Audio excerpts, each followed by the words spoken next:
ماہ رمضان المبارک ہمارے درمیان جلوہ افروز ہونے والا ہے۔ یہ ایک بڑا مقدس مہمان ہے۔ آپ حضرات جب کوئی مہمان آتا ہے تو اس کے لیے تیاریاں کرتے ہیں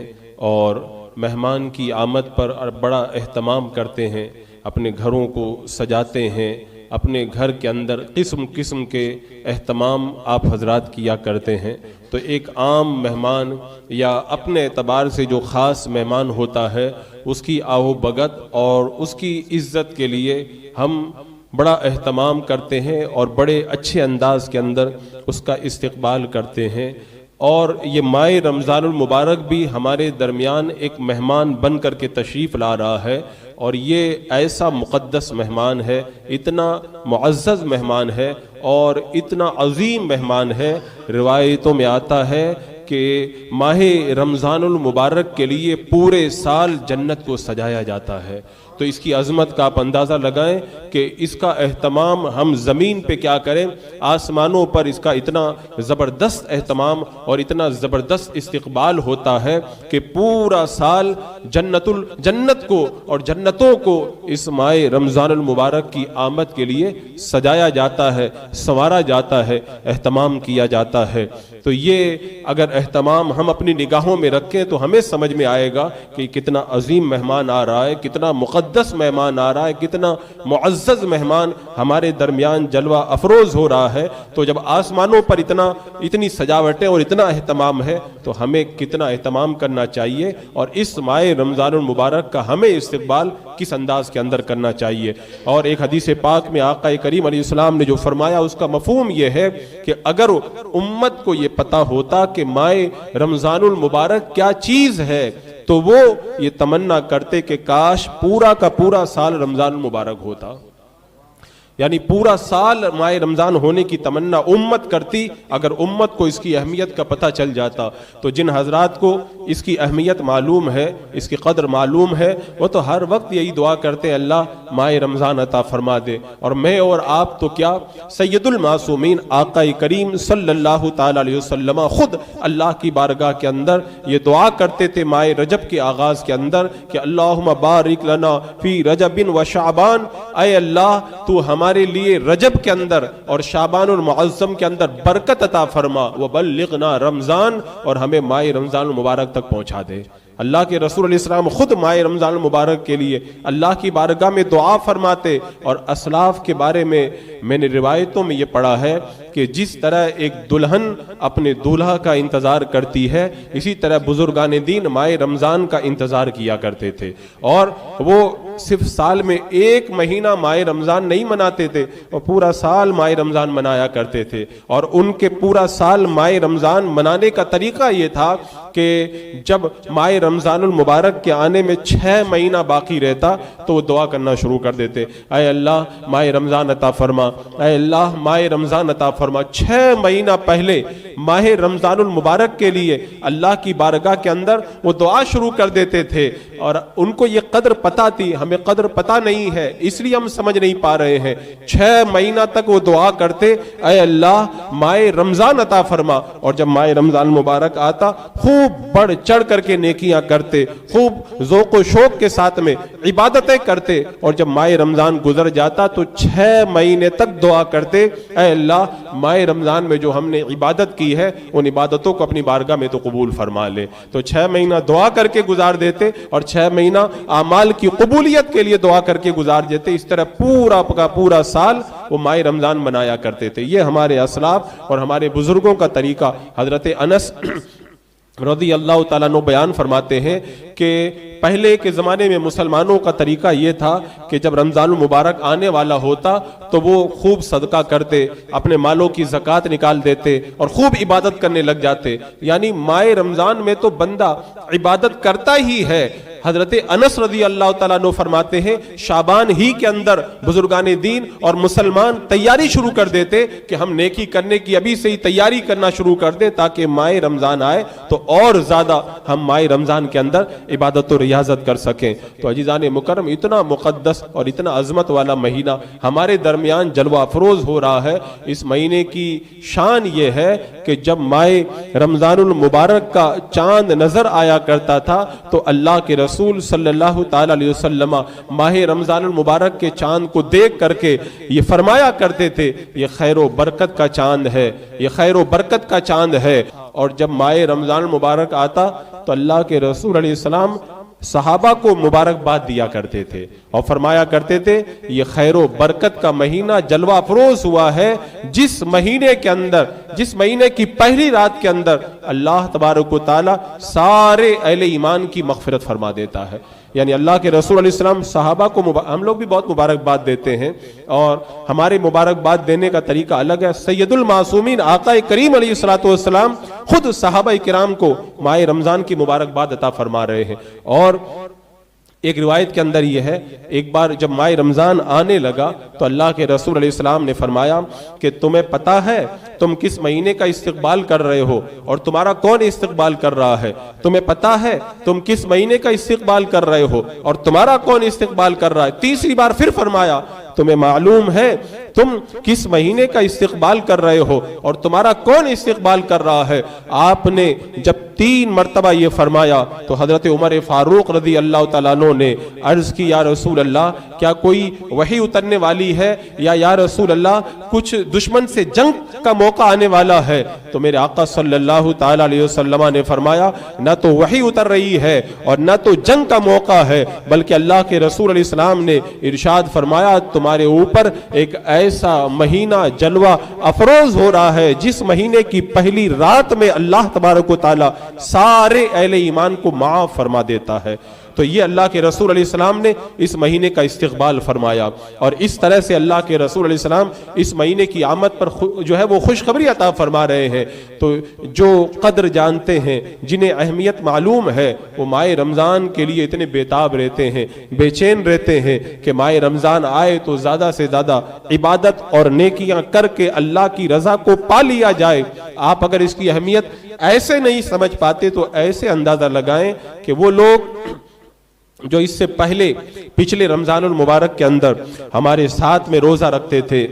ہمارے ساتھ میں تراویح کی نماز پڑھتے تھے، تلاوت قرآن کرتے تھے، سحری کرتے تھے، افطاری کرتے تھے اور ہمارے ساتھ میں نیکیوں کے اندر شرکت کرتے تھے، اب اس مہینے کے اندر وہ اس زمین پر نہیں ہے، اپنی قبروں کے اندر جا چکے ہیں۔ تو اللہ کا شکر تو ہمیں اس طرح بھی ادا کرنا چاہیے، اے مولا تیرا یہ شکر ہے کہ تو نے زندگی کے اندر ایک بار پھر یہ مغفرت، رحمت اور جہنم سے آزادی والا مقدس مہینہ تو نے ہمیں عطا فرما دیا ہے۔ اگر ہم انتقال کر جاتے، اس زمین پہ نہ ہوتے، اپنی قبروں کے اندر ہوتے، تو کیا اس مہینے کی برکتیں لوٹنے کا موقع ہمیں ملتا؟ اس مہینے کی رحمتوں سے ہم مالا مال ہونے کا جو ہے موقع پاتے؟ کیا ہم اس مہینے کے اندر اللہ کی طرف سے بٹنے والی بخشش سے حصہ پاتے اور ہم جہنم سے آزادی کا سامان کر پاتے؟ اللہ کا شکر ہمیں اس مہینے کے آتے ہی سب سے پہلے ادا کرنا ہے کہ اے میرے مولا تیرا یہ شکر ہے تو نے ہمیں اس مقدس مہینے کی ایک بار پھر ہمیں اس مہینے کی زیارت نصیب فرمائی اور یہ مہینہ ہمیں عطا فرمایا اور زیادہ سے زیادہ ہمیں نیکیاں کرنے کی تو اس مہینے کے اندر توفیق عطا فرما۔ تو اس مہینے کا استقبال کرنے کا سب سے پہلا طریقہ یہ ہے کہ اس مہینے کو پالو تو اللہ کا شکر ادا کرو۔ ابھی تو کتنے ایسے لوگ ہیں جو ان 2 دنوں کے اندر بھی انتقال کریں گے اور اس مہینے کو نہ پا سکیں گے۔ تو اگر یہ مہینہ مل جائے تو اللہ کا شکر ادا کرنا کہ ہم کسی بھی طرح اس مہینے کو پانے کے اندر کامیاب ہو گئے۔ اور اس مہینے کی عظمت کو اگر سمجھنا ہے تو میرے آقا صلی اللہ تعالی علیہ وسلم کا وہ فرمان یاد کرو۔ شعبان المعظم کے اخیر میں اللہ کے رسول علیہ السلام نے صحابہ کرام کو ایک خطبہ دیا تھا۔ یہ خطبہ کیوں دیا تھا؟ اس لیے دیا تھا تاکہ صحابہ کو بھی پتا چلے اور صحابہ کے توسط سے آنے والی قیامت تک کی امت کو یہ پتا چل جائے کہ ماہ رمضان کیا ہے، رمضان المبارک کتنا برکت والا مہینہ ہے۔ اسی لیے تو اللہ کے رسول علیہ السلام استقبالیہ خطبہ دے رہے ہیں، ماہ رمضان کا استقبال فرما رہے ہیں، صحابہ کو جمع کر رہے ہیں اور صحابہ کے درمیان میرے آقا علیہ السلام شعبان کے اخیر کے اندر یہ خطبہ دے رہے ہیں اور ارشاد فرماتے ہیں مفہوم حدیث یہ ہے کہ تمہارے درمیان ایک خیر و برکت والا مہینہ جلوہ افروز ہو رہا ہے۔ پھر میرے آقا نے فرمایا اس مہینے کے اندر ایک رات ایسی ہے جو 1000 مہینوں سے بہتر ہے، یعنی جو بندہ اس ایک رات میں عبادت کرے تو اللہ تبارک و تعالیٰ اسے 1000 مہینوں کی عبادت کا ثواب عطا فرما دیتا ہے۔ اور پھر آقا کریم علیہ السلام نے ارشاد فرمایا کہ اور دنوں کے اندر بندہ اگر کوئی نیکی کرے یعنی نفل کام کرے تو اسے نفل کا ثواب ملتا ہے۔ اس مہینے میں اگر بندہ نفل کام کرتا ہے اللہ تعالیٰ اسے فرض کا ثواب عطا فرماتا ہے، اور دنوں کے اندر بندہ اگر ایک فرض کرتا ہے تو ایک فرض کا ثواب ملتا ہے، اور اس مہینے میں اگر ایک فرض کام کر لے، ایک فرض نیکی ادا کر لے، اللہ تبارک و تعالیٰ اسے 70 فرائض کا ثواب عطا فرماتا ہے۔ اور آقا کریم علیہ السلام نے فرمایا اس مہینے کے 3 حصے، پہلا بیچ والا اخیر والا، یعنی پہلے کے 10 دن، بیچ والے 10 دن، اخیر کے 10 دن، اللہ کے رسول فرماتے اول والا یہ رحمت کا عشرہ ہے، اور بیچ والا مغفرت کا عشرہ ہے، اور اخیر والا یہ عشرہ جہنم کی آگ سے آزادی پانے کا عشرہ ہے۔ اب آپ سوچیں میرے آقا علیہ السلام اس مہینے کی عظمتوں کو شعبان کے اخیر کے اندر کیسے بیان فرما رہے ہیں تاکہ امت کو پتا چلے کہ آنے والا مہینہ کوئی معمولی مہینہ نہیں ہے۔ اور حضرت ام المومنین عائشہ صدیقہ رضی اللہ تعالی عنہا بیان فرماتی ہے کہ جب ماہ رمضان المبارک آتا تھا تو اللہ کے رسول علیہ السلام کمر ہمت کس لیتے اور پورا مہینہ بستر پر تشریف نہیں لاتے تھے۔ یہ کون کر رہا ہے؟ وہ جن کے ہاتھوں میں اللہ تبارک و تعالیٰ نے سارے جہان کے خزانے دیے اور جنت کے جو مالک بنا دیے گئے، جن کو چاہیں جنت کے اندر داخلہ عطا فرمائے، وہ آقا کریم صلی اللہ تعالی علیہ وسلم ماہ رمضان میں اتنی عبادت کر رہے۔ ام المومنین فرماتی ہیں ماہ رمضان آتا اللہ کے رسول علیہ السلام کمر ہمت کس لیتے۔ ہم میں سے کتنے ایسے لوگ ہیں جو رمضان کے مہینے میں کمر ہمت کستے ہیں؟ ویسے ہی اللہ کے رسول علیہ السلام اتنی عبادت کرتے تھے، خود رب نے فرمایا یا ایھا المزمل قم اللیل الا قلیلا، یعنی میرے رب نے خود اپنے حبیب سے فرمایا اے محبوب رات میں آرام بھی کیا کرو۔ مفہوم یہی ہے آیت کریمہ کا۔ میرے آقا علیہ السلام پوری رات عبادت کرتے، پائے مبارک کے اندر ورم پڑ جاتے، رب نے فرمایا محبوب رات میں عبادت بھی کیا کرو اور آرام بھی کرو۔ لیکن میرے آقا علیہ السلام ماہ رمضان کے آنے پر اتنی عبادت کرتے، ام المومنین فرماتی ہے کمر ہمت کس لیتے اور ختم رمضان المبارک تک بستر پر تشریف نہیں لاتے۔ اور ام المومنین فرماتی ہے کہ اللہ کے رسول علیہ السلام جب ماہ رمضان آتا تو آپ کے چہرے کا رنگ متغیر ہو جاتا۔ متغیر ہونے کا مطلب یہ نہیں کہ چہرے کا رنگ جیسے بدل جاتا، یعنی متغیر ہونے کا مطلب یہ خوف خدا سے اور اللہ کے خوف سے، خوف کے جو آثار ہوتے ہیں وہ آپ کے چہرے پہ نظر آنے لگتے۔ اللہ کے خوف سے آپ جو ہے وہ اور زیادہ عبادت کے لیے تیار ہو جاتے۔ پھر فرماتی ام المومنین پھر آپ ماہ رمضان میں بکثرت عبادت کیا کرتے تھے۔ اور پھر فرماتی ہے ام المومنین عائشہ صدیقہ رضی اللہ تعالیٰ عنہا کہ اللہ کے رسول صلی اللہ تعالیٰ علیہ وسلم ماہ رمضان میں پوری رات جاگتے تھے، اور جب آخری 10 دن رہ جاتے تو اللہ کے رسول علیہ السلام ساری ازواج مطہرات کو بھی جگایا کرتے تھے، سب رات بھر عبادت کیا کرتے تھے۔ اب آپ سوچیں میرے آقا علیہ السلام کتنی عبادت کرتے، اور دنوں میں بھی قرآن پڑھتے لیکن ماہ رمضان میں اور زیادہ قرآن کی تلاوت کرتے، اور دنوں میں بھی صدقہ کرتے، لیکن میرے آقا علیہ السلام اس ماہ رمضان المبارک میں تیز چلنے والی ہوا سے بھی زیادہ صدقہ و خیرات کیا کرتے تھے۔ اللہ کے رسول علیہ السلام کی عبادت و ریاضت کو جب دیکھو آپ ماہ رمضان المبارک کے اندر تو ہمیں حیرت ہوتی ہے، کہاں وہ معصوموں کے سردار اور کہاں ہم سر سے لے کے پاؤں تک گنہگار۔ ہم اتنے گنہگار ہونے کے باوجود ماہ رمضان کی وہ قدر نہیں کرتے، اور اللہ کے رسول صلی اللہ تعالی علیہ وسلم مالک جنت ہو کر کے ماہ رمضان میں اتنی عبادت کرتے، اتنی نیکیاں کرتے، اتنی تلاوتیں کرتے۔ اللہ اکبر۔ تو عزیزان مکرم یہ ماہ رمضان المبارک ہمارے درمیان جلوہ افروز ہو رہا ہے، ہمیں اور آپ کو اس کا استقبال کرنا ہے۔ استقبال کیسے کرنا ہے؟ سب سے پہلے استقبال کے لیے میں نے بتایا اللہ تبارک و تعالی ماہ رمضان المبارک عطا فرمائے تو اللہ کا شکر ضرور ادا کرنا، اور یہ عرض کرنا مولا تیرا شکر ہے تو نے ہمیں زندگی میں ایک بار پھر یہ رحمتوں والا مہینہ عطا کر دیا، اور اے اللہ ہم تجھ سے دعا کرتے پروردگار ہمیں بار بار یہ رحمتوں والا مہینہ نصیب کر۔ جو لوگ قبروں میں پہنچ گئے ان سے جا کر کے پوچھو وہ کتنی تمنا کر رہے ہیں،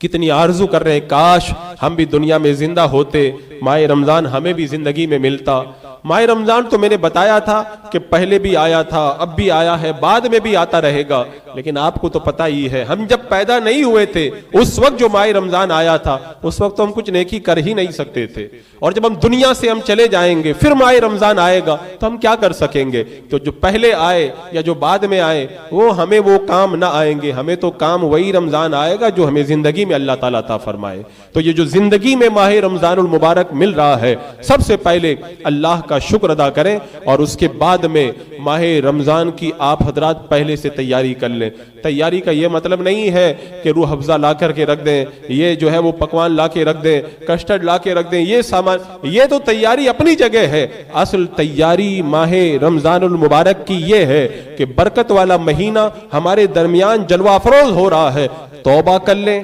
گناہوں سے اپنے آپ کو پاک صاف کر لیں، اور اس ماہ رمضان کے اندر اس حال میں داخل ہو کہ اللہ تبارک و تعالی ہم سے راضی ہو۔ ایک بات ہمیشہ یاد رکھیں کہ اگر کوئی بندہ یہ چاہتا ہے کہ جب رمضان کا چاند نظر آئے گا تو میں نیک بن کر کے نیکی کروں گا، تو میں کہتا ہوں پورا مہینہ گزر جائے گا، وہ جس طرح سے نیکی کرنا چاہیے نہیں کر پائے گا۔ اس کے لیے سب سے اچھا طریقہ یہ ہے کہ ابھی سے ہی آپ حضرات خوب نیکی شروع کر دیں، کیونکہ جب 2 4 5 دن ماحول بن جاتا ہے تو پھر ماہ رمضان کے شروع ہوتے ہی نیک کاموں میں دل لگتا ہے۔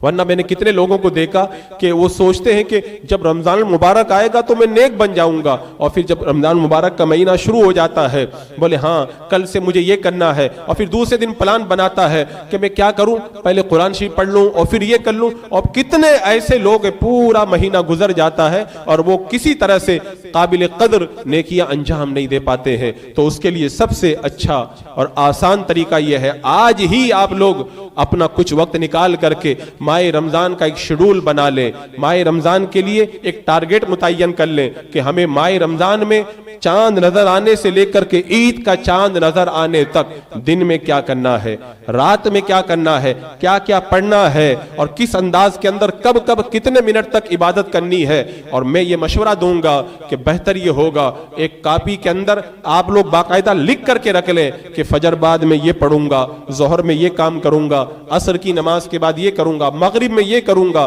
عشاء کی راتوں میں اس طرح عبادت کروں گا۔ جب آپ اپنا ایک ٹارگٹ بنا لیں گے تو انشاءاللہ آپ کو نیک کام میں بڑا لطف آئے گا اور بڑا مزہ آئے گا۔ حضرت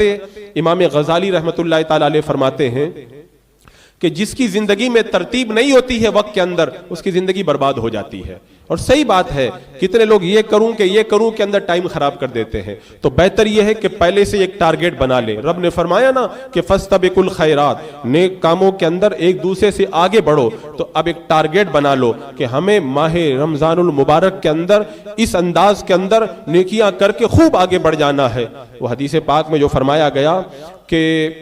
میرے آقا صلی اللہ تعالیٰ علیہ وسلم، حضرت کعب بیان کرتے ہیں اللہ کے رسول علیہ السلام نے ارشاد فرمایا سب لوگ میرے ممبر کے پاس آ جاؤ۔ اب صحابہ کرام ممبر کے پاس جمع ہو گئے، میرے آقا علیہ السلام ممبر کے پاس صحابہ کو بلا رہے ہیں، بڑی اہم بات ہے تبھی تو بلا رہے ہیں۔ اب صحابہ کرام جب ممبر رسول کے پاس جمع ہو گئے، اللہ اکبر، کتنا روحانی سما ہوگا، وہ کونین کا دولہ ممبر پر جلوہ افروز ہو، وہ ممبر نور پر، اور صحابہ کا نورانی مجمع وہ چاند تاروں کی طرح جگمگاتے ہوئے ہدایت کے ستارے سب مجمع کی شکل کے اندر تشریف فرما ہو۔ اب میرے آقا علیہ السلام ممبر پہ تشریف فرما ہوئے، آپ نے پہلے زینے پہ قدم رکھا، کہا آمین، دوسرے زینے پہ قدم رکھا، کہا آمین، تیسرے زینے پہ قدم رکھا، کہا آمین۔ اب صحابہ کرام حیران ہیں، ایسا کبھی بھی نہیں ہوا جب آپ ممبر سے نیچے تشریف لائے۔ صحابہ کرام نے عرض کی یا رسول اللہ اس سے پہلے تو ایسا کبھی بھی نہیں ہوا، آج جب ممبر پہ آپ جب تشریف لے جا رہے تھے آپ نے 3 مرتبہ آمین کا بات سمجھ میں نہیں آئی۔ اللہ کے رسول علیہ السلام نے ارشاد فرمایا جب میں نے ممبر کے پہلے زینے پہ قدم رکھا، حضرت جبریل نے کہا ہلاک ہو وہ بندہ جس نے ماہ رمضان پایا اور اپنی مغفرت نہ کروائی، تو میں نے کہا آمین۔ اب آپ سوچیں آپ لوگوں میں سے اور ہم لوگوں میں سے کتنے بلکہ سب لوگوں نے ماہ رمضان المبارک پائے ہیں، کیا ہم نے اپنی مغفرت کروا لی؟